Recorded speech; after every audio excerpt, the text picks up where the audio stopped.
Welcome back to On Point, huge weekend edition. James, Fountain of Youth, Gotham, Battaglia, Turfway, Unique Bella at Santa Anita, something for everyone this weekend. Yeah, really a big weekend. I mean, it's really, we're into March, so the next 6 weeks are going to be really big. Yeah, no doubt about it. Starting with this week for sure, stakes-laden card at Gulfstream. I'm sure you and I will have various thoughts on social media and blogs on that. But of course, the focus, the Fountain of Youth, the 13th race of a 13-race card. Irish War Cry, Gunavera, Takaful, Practical Joke, 3 Rules.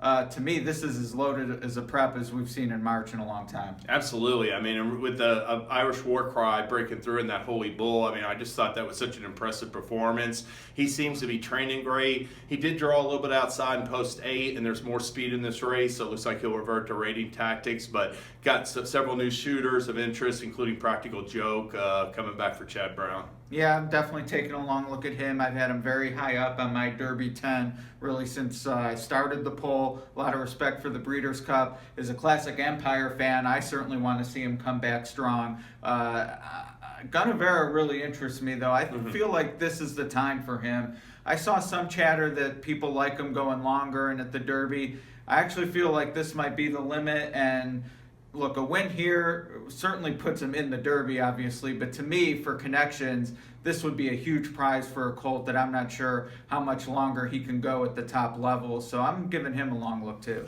Yeah, I agree with that point. I think Irish War Cry will continue to improve with longer distances and more maturity, and he could potentially be a little bit vulnerable in that spot to me, especially from a betting perspective where he figures to be overbet. Yeah, and Practical Joke as well. He's eligible to move forward off the race, so that's a good point with Gunavera. I mean, everything could really set up well, and you mentioned Takaful, who's like a need-to-lead type, and there's other speed in there as well, so it looks like it'd be a hot pace. Yeah, and I'm eager to see how they bet Takaful. As bad as the Remsen was, and as bad as he's thrown in the towel in his last 2, including the Remsen, he has a number that certainly is good enough to contend here with improvement as a 3-year-old, and of all the horses you hear about working, he's one of the ones that turns heads every time, so maybe Karen figured him out. We saw him do it with Frosted. Yeah, and that was the last race was in the mud, so perhaps that was a valid excuse at the time. It seemed like you might not see him again for maybe like until the later part of the summer or something like that. But like you said, he's come back and trained great in advance of this race. He adds Paco Lopez, good speed rider, so yeah, he's going to be sending him from an outside post. All right, a great race. We'll talk about it more online. Time for the lightning round, Gotham Stakes.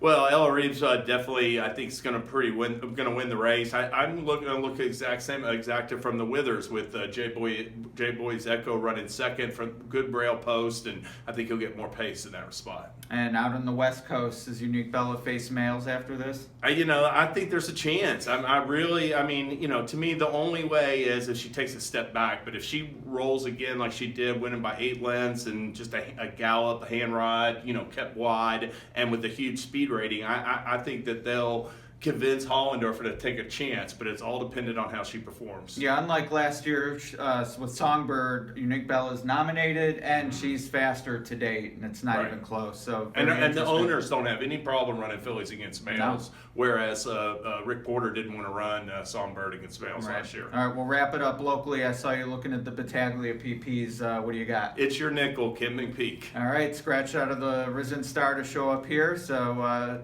if he loses, you'll use that nickel to call me for a ride home? Perhaps. All right. Well, we'll wrap it up next week. Tampa Bay Derby, San Felipe. We'll touch on this as well, but to enjoy the races. It's a great weekend.